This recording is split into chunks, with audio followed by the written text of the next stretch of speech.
کیا بچوں میں 2 سال کا وقفہ کرنا ضروری ہے؟ دو بچوں کے درمیان 2 سال کا وقفہ کرنے کا کیا حکم ہے؟ قرآن مجید میں ہے کہ میاں بیوی اگر چاہیں تو 2 سال بعد باہمی رضامندی سے بچے کا دودھ چھڑا سکتے ہیں۔ کیا اس آیت میں اس بات کی طرف اشارہ ہے کہ دوسرے بچے میں کم از کم کتنا وقفہ ہونا چاہیے کہ پہلے بچے کی دودھ کی مدت پوری ہو جائے؟ ابو محمد شارجہ سے۔ قرآن میں جو آتا ہے نا مائیں اپنے بچوں کو 2 سال دودھ پلائیں، تو اس کا مطلب ترغیب نہیں ہے کہ پلائیں، اس کا مطلب اجازت ہے کہ اتنے دن تک پلا سکتی ہیں۔ باقی پلانا کب تک چاہیے؟ تو جب تک بچے کی صحت کو اچھی ہو، پلا رہی ہوں پلاتے رہیں جب تک دودھ آتا رہے، بچے کو فائدہ ہی ہوتا ہے اس سے۔ اس کا تعلق میڈیکل سائنس سے ہے، شریعت سے نہیں ہے۔ باقی یہ کہ 2 سال کا وقفہ کرنا چاہیے تو یہ بات غلط ہے۔ حدیث میں آتا ہے نبی صلی اللہ علیہ وسلم نے فرمایا کنت نہیتکم عن الغیلہ، میں نے تمہیں غیلہ سے منع کیا تھا۔ غیلہ یہ ہوتا تھا کہ ایک بچہ جو ہے ابھی دودھ اس کا وہ پی رہا ہے اور اسی دوران ماں کو حمل ٹھہر گیا۔ اس حمل ٹھہرنے کی وجہ سے ہوتا یہ ہے کہ دودھ سوکھ جاتا ہے اور پھر اس بچے کو مزید دودھ نہیں ملتا۔ تو نبی نے حمل سے منع کیا تھا کہ تھوڑا وقفہ کرو تاکہ پہلا بچہ دودھ مکمل کر لے، لیکن پھر آپ صلی اللہ علیہ وسلم نے اس سے رجوع کیا اور آپ نے فرمایا کہ اب غیلہ مت کرو، بچے کی ولادت ہونے دو، اس لیے کہ اگر یہ عمل بچے کے لیے نقصان دہ ہوتا پہلے والے بچے کے لیے تو فارس کے لوگ وہ تو وقفہ نہیں کرتے، پھر بھی ان کے بچے صحت مند ہوتے ہیں۔ تو اس سے پتہ چلتا ہے کہ بھئی جو ہے اس سے کوئی نقصان نہیں ہوتا، یہ 2 سال کا وقفہ کوئی ضروری نہیں ہے۔ کوئی کر لے تو جائز بھی ہے بشرطے کہ یہ نیت نہ ہو کہ میں اب کھلاؤں گا کہاں سے، تو لیکن یہ کہ اس کی کوئی حقیقت نہیں ہے۔ اگر پریگننسی ہے عورت کو اور دودھ اس کا خشک ہو گیا تو 6 مہینے بھی بچہ اگر بھرپور طریقے سے دودھ پی لیتا ہے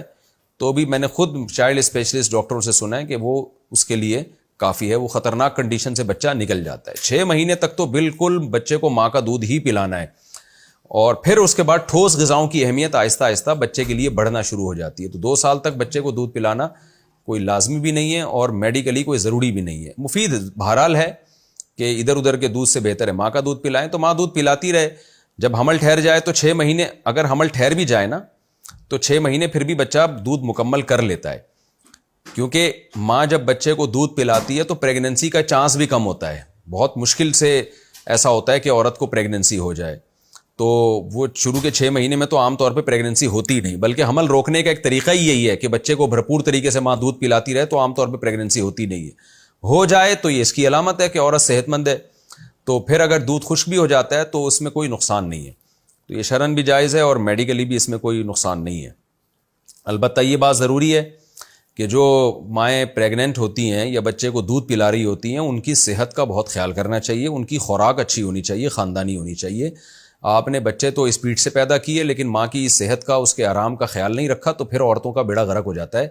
اس طریقے سے، کیونکہ جب مائیں بچوں کو دودھ پلاتی ہیں یا پریگننسی ہوتی ہے تو ظاہر ہے اس بچے کو بھی خوراک چاہیے ہوتی ہے، اور اسی طرح سے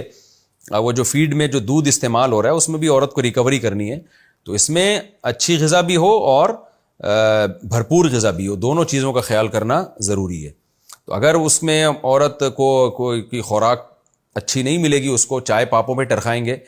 تو پھر وہ ظاہر ہے عورت کا نقصان ہونا شروع ہو جاتا ہے، اس میں ان کے بال خراب ہو گئے اور ناخن اور یہ بہت سارے مسائل عورت کے ساتھ کھڑے ہو جاتے ہیں۔ تو جہاں اسلام نے زیادہ بچوں کی ترغیب دی ہے، نبی صلی اللہ علیہ وسلم نے فرمایا تزوج الودود الولود، ایسی عورت سے نکاح کرو جو بچے تمہیں زیادہ دے، تو جہاں اسلام نے زیادہ بچوں کی ترغیب دی ہے وہاں پھر بیوی کا خیال رکھنے کا بھی حکم دیا ہے کہ اس کو اس کی خوراک کا پراپر خیال رکھا جائے، اچھی خوراک کھلائی